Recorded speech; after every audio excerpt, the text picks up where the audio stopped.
جو ان کے شارحین ہیں، شارحین میں جو سب سے پہلی شخصیت ہے جس نے حدیث کرتاس کے اوپر کلام کیا ہے، وہ ہیں جناب شبلی نعمانی صاحب۔ شبلی نعمانی صاحب کیا بیان کرتے ہیں، میں آپ کی خدمت میں یہاں پر اسکرین پر شو کرتا ہوں اسے۔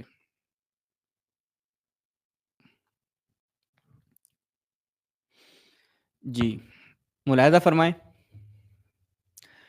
شبلی نعمانی صاحب کی ایک بڑی شاہکار کتاب ہے الفاروق کے نام سے۔ الفاروق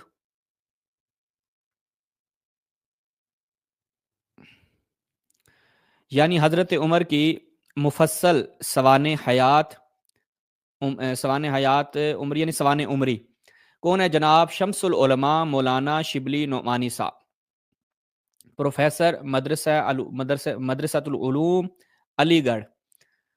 اچھا، کیا بیان کرتے ہیں یہاں پر، توجہ کیجئے۔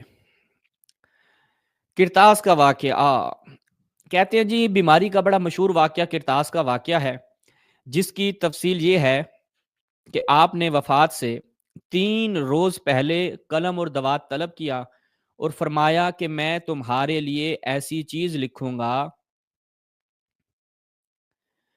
کہ تم آئندہ گمراہ نہیں ہوگے۔ اس پر حضرت عمر نے لوگوں کی طرف مخاطب ہو کر کہا کہ حضرت کو درد کی شدت ہے اور ہمارے لیے قرآن کافی ہے۔ حاضرین میں سے بعضوں نے کہا، اب یہ بعضوں کون تھے یہ بھی انشاءاللہ آپ کو پتہ چل گیا ہے، آگے انشاءاللہ اس کو مزید بھی بیان کریں گے۔ حاضرین میں سے بعضوں نے کہا کہ رسول اللہ بہکی باتیں کر رہے ہیں۔ یہ ترجمہ کس کا ہے؟ شبلی نعمانی صاحب خود بیان کر رہے ہیں، کوئی ہم نے اپنی جیب سے اس کو ایڈ نہیں کیا۔ اب وہ بعض کون تھے؟ صحابہ تھے۔ صحابہ میں سے کون تھے؟ سر فہرست حضرت عمر تھے۔ شبلی نعمانی صاحب خود ہی واقعے کو نقل کر رہے ہیں اور اسی روایت کا ترجمہ کر رہے ہیں کہ حاضرین میں سے بعضوں نے کہا رسول اللہ بہکی باتیں کر رہے ہیں، نعوذ باللہ۔ روایت میں حجر کا لفظ ہے جس کے معنی ہزیان کی ہیں۔ شبلی نعمانی صاحب نے اس چیز کو بیان کیا کہ وہاں پہ جو حجرہ ہے، حجرہ کا مطلب کیا ہے؟ ہزیان۔ کہتے ہیں جی یہ واقعہ ظاہر تعجب انگیز ہے، ایک معترض کہہ سکتا ہے کہ اس سے زیادہ اور کیا گستاخی اور سرکشی ہوگی کہ جناب رسول صلی اللہ علیہ وآلہ وسلم بستر مرگ پر ہیں اور امت کے درد و غمخاری کے لحاظ سے فرما رہے ہیں۔ یعنی رسول خدا کو امت کی فکر تھی، درد تھا، غمخاری تھی، لہذا فرما رہے ہیں کہ لاؤ میں ایک ہدایت نامہ لکھ دوں جو تمہیں گمراہی سے محفوظ رکھے۔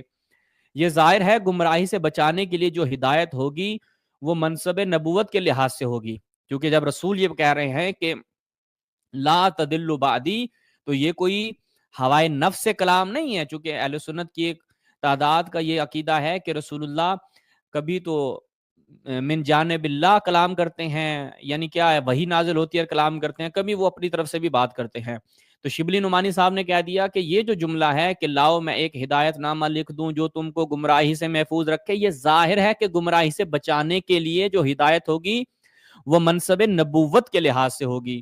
تو یہ شبلی نعمانی صاحب نے کہا کہ بھائی یہ اپنے ذہن میں رکھو، کہیں یہ نہیں کہنا کہ جو رسول نے یہ کہا نا کہ میرے پاس قلم اور دوات لے کر آؤ، میں تمہیں ایک ایسی چیز لکھ دوں جو تمہیں گمراہی سے بچائے گی، یہ اپنی جیب سے الیاذ باللہ، جیسا اہل سنت علماء اس چیز کے قائل ہیں کہ رسول اللہ کی پوری زندگی من جانب وحی کلام نہیں ہوتا ان کا۔ اچھا جی، آگے کیا کہتے ہیں شبلی نعمانی صاحب؟ شبلی نعمانی صاحب کہتے ہیں یہ ظاہر ہے کہ منصب لحاظ سے، اس لیے اس میں صحو اور خطا کا احتمال نہیں ہو سکتا۔ اب کہتے ہیں باوجود اس کے حضرت عمر بے پرواہی ظاہر کرتے ہیں اور کہتے ہیں کہ کچھ ضرورت نہیں، قرآن کافی ہے۔ تو بعض روایتیں ہیں کہ حضرت عمر ہی نے حضرت کے ارشاد کو ہزیان سے تعبیر کیا تھا۔ ٹھیک ہے، شبلی نعمانی صاحب کہہ رہے ہیں کہ جو ہزیان سے تعبیر تھی وہ حضرت عمر کی تھی۔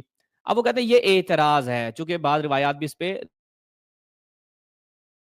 دلالت کرتی ہیں۔ یہ اعتراض ایک مدت سے چلا آتا ہے اور مسلمانوں کے 2 مختلف گروہ نے اس پر بڑی تبازمائیاں کی ہیں، لیکن چونکہ اس بحث میں غیر متعلق باتیں چھڑ گئی ہیں اور اصول درایت سے کسی نے کام نہیں لیا، یعنی کسی بھی شارح نے اصول درایت سے کام نہیں لیا بھائی۔ اب شبلی نعمانی صاحب اصول درایت سے کام لینے لگے ہیں پیارے بچوں۔